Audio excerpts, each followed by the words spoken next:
నమస్తే అండి. నమస్తే సార్. రాష్ట్ర వ్యాప్తంగా ఆగస్టు 15th దేశానికి స్వాతంత్ర్యం వచ్చింది. మరో పక్కన అన్న క్యాంటీన్లో భోజనం చేసే పేదలకి జగన్మోహన్ రెడ్డి దగ్గర నుంచి విధ్వంసం నుంచి అన్న క్యాంటీన్లో విధ్వంసం నుంచి స్వాతంత్ర్యం వచ్చింది. పండగ వాతావరణం నెలకొంది. పేదలందరూ నిన్నటి నుంచి సంబరాల్లో మునిగి తేలుతున్నారు. ఏం చెప్తారు దీని గురించి? సార్, అందరికీ తెలిసిన విషయమే. అన్ని దానాలలోకెల్లా అన్నదానం మహా గొప్పది అని చెప్పేసి అంటుంటారు. ఆకలి అయిన వారికి అన్నం పెట్టడంలో దాని యొక్క ప్రాముఖ్యత చంద్రబాబు గారు ఎప్పటి నుంచో గుర్తించారు. స్వర్గీయ నందమూరి తారక రామారావు గారు అది గుర్తించే పేదలకు పట్టెడన్నం లేని రాష్ట్రంలో, ఇంతటి ప్రజాస్వామ్యం ఉన్నటువంటి దేశంలో ఏ నాయకుడు చేయని విధంగా ఆయన శ్రీకారం చుట్టాడు. ఇప్పటికీ అది కొనసాగుతూనే ఉంది. రేషన్ బియ్యం ఓకే, అంతటితో ఎందుకు, అన్న బియ్యం వరకే ఎందుకు అని చెప్పేసి ఇంకొక అడుగు ముందుకేసి చంద్రబాబు గారు 5 రూపాయలకే ఈరోజు ఒక టిఫిన్ చేయాలంటేనే దాదాపు 50 రూపాయలు అయ్యే పరిస్థితి. మినిమంలో మినిమం ఒక మనిషి కడుపు నిండా తినాలి అంటే 50 రూపాయల టిఫిన్ ఖచ్చితంగా అవుతుంది. అది కూడా రోడ్డు మీద. అదే సార్, నేనేమంటున్నానంటే చిన్న చిన్న బండి మీద దొరికేటువంటి టిఫిన్ సెంటర్లోనే 50 రూపాయలు అవుతుంది. మరి ఈరోజు అన్నా క్యాంటీన్ల ద్వారా కేవలం 5 రూపాయలు టిఫిన్, 5 రూపాయలు మధ్యాహ్న భోజనము, సాయంత్రము అంటే నైట్ భోజనం వచ్చేసి 5 రూపాయలు. రోజుకంతా కలిపినా కూడా 15 రూపాయలతో నెలకు 450 రూపాయలతో గడిపి నెలకు 450 రూపాయలు. సరే, అది గుర్తించారు. నిజంగా పేదల పట్ల చిత్తశుద్ధి, అంతఃకరణ శుద్ధి, పేదల కడుపు నింపాలని ఆశ ఉంది కాబట్టి చంద్రబాబు గారు ఈ మార్గాన్ని ఎంచుకున్నారు. మరింత వివరంగా మనం ప్రజలకు అర్థం చేయాలి అని అనుకున్నప్పుడు ఒక కథ రూపంలో చెప్పుకుందాం సార్. చెప్పండి. అసలు ఈ అన్నదానం యొక్క ప్రాముఖ్యత ఏంటి అనేది ఒక కథ రూపంలో చెప్పుకుందాం. శ్రీకృష్ణుడు అడిగిన వెంటనే, అంటే దేవేంద్రుడు వచ్చి అడుగుతాడు కర్ణుడిని మాయా రూపంలో వచ్చేసి, నీ యొక్క కవచ కుండలాలు కావాలి అని చెప్పేసి అని అడుగుతాడు.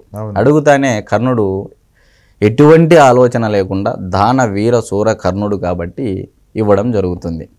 మరి భూలోకంలో ఏ దానము చేస్తే అదే దానము మరణించిన తర్వాత నీకు స్వర్గ నరకాల లోకాలలో ప్రాప్తిస్తాయని చెప్పేసి ఏదో ఒక పురాణంలో ఉంది. మరి దాని ప్రకారము కురుక్షేత్రంలో కర్ణుడు మరణించిన తర్వాత స్వర్గానికి వెళ్తాడు. స్వర్గానికి వెళ్ళిన తర్వాత కర్ణుడికి ఆకలి అవుతూ ఉంటుంది. ఆకలి అయినప్పుడు అన్నం లభించదు, నీరు లభించదు.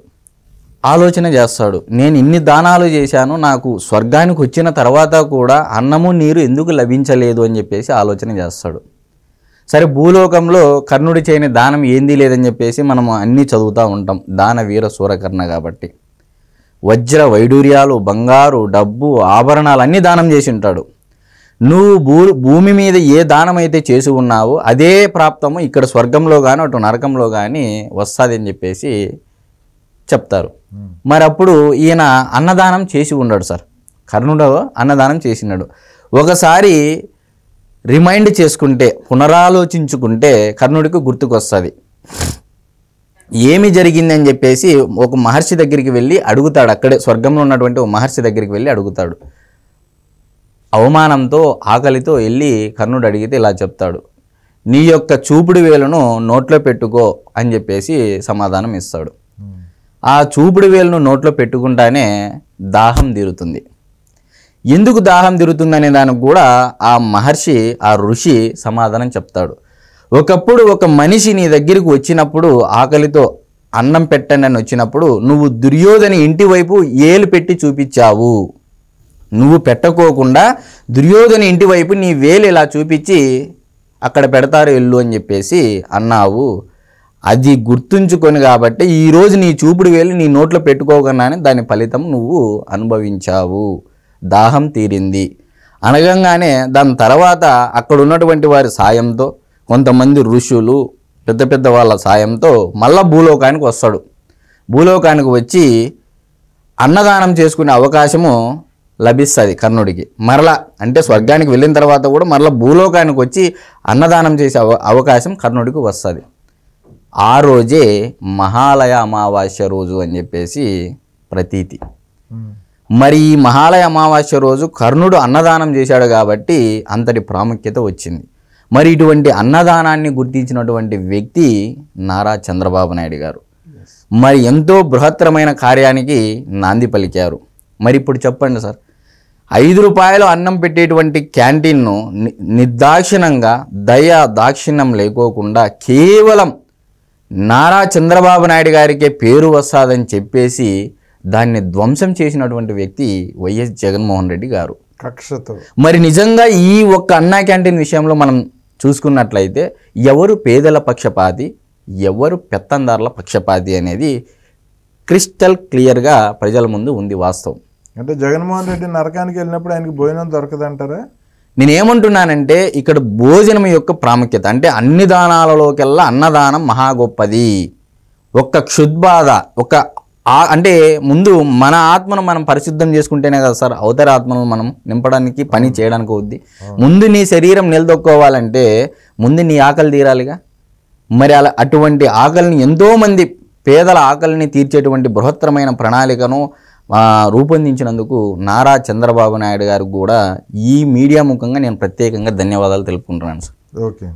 ఇలాంటి కార్యక్రమాలు ఇంకా చాలా చాలా చేయాలని, మండలానికి ఒకటి కాదు ఒక పంచాయతీకి తీసుకొని వెళ్ళే స్థాయికి వెళ్ళాలని చెప్పేసి దీనివల్ల ఏమవుతుందంటే సార్ రేట్లు కూడా తగ్గుతాయి సార్.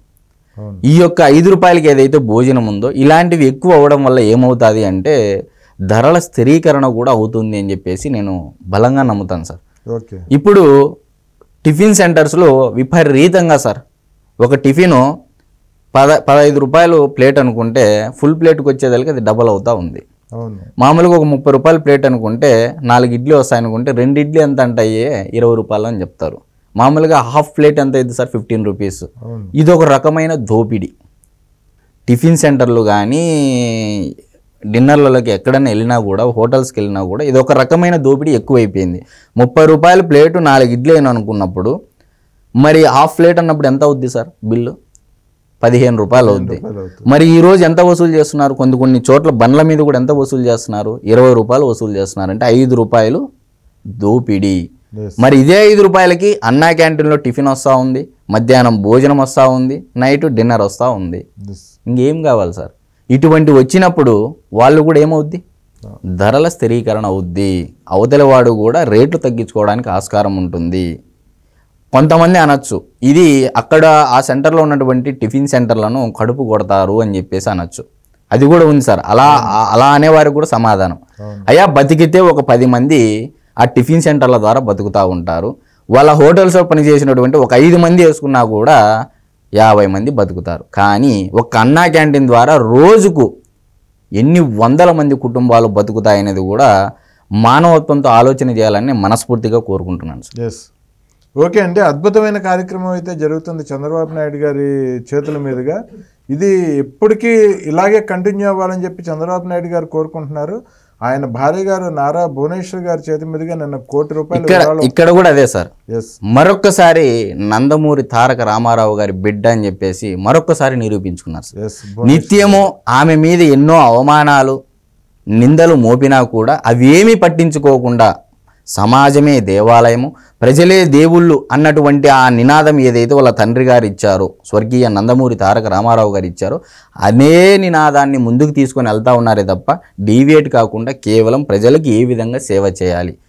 అన్నా క్యాంటీన్లకు నిన్నొక్కరోజే 10 కోట్ల రూపాయల విరాళాలు వచ్చాయి. మరి ₹1 కోటి దాంట్లో ₹1 కోటి నారా భువనేశ్వరి గారు విరాళం ఇచ్చారు. ఇది సార్.